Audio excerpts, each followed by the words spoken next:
যারা যারা রিল বানাচ্ছেন, রিল করছেন, খুব নজর রাখছে।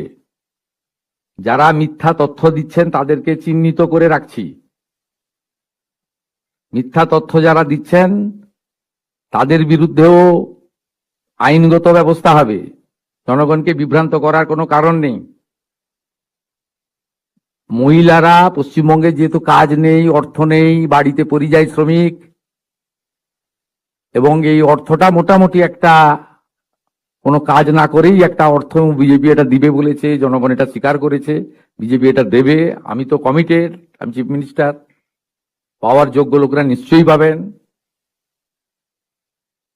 কিন্তু আমি দেখছি রিলগুলোকে পোস্ট যারা করছেন তারা কেউ বিজেপিকে ভোট দেননি।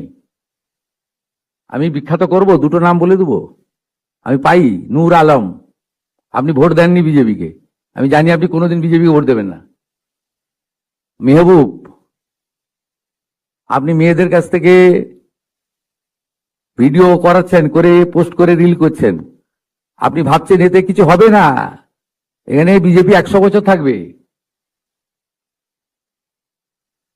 100 বছর থাকবে বিজেপি, যে কাজ করে দিয়ে যাবে।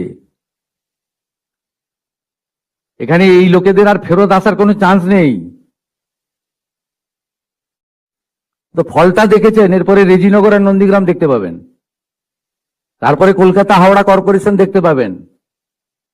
শুধু দেখতে থাকুন। আর যারা এসব করছেন আমি প্রত্যেকটা লোককে চিহ্নিত করে রেখেছি।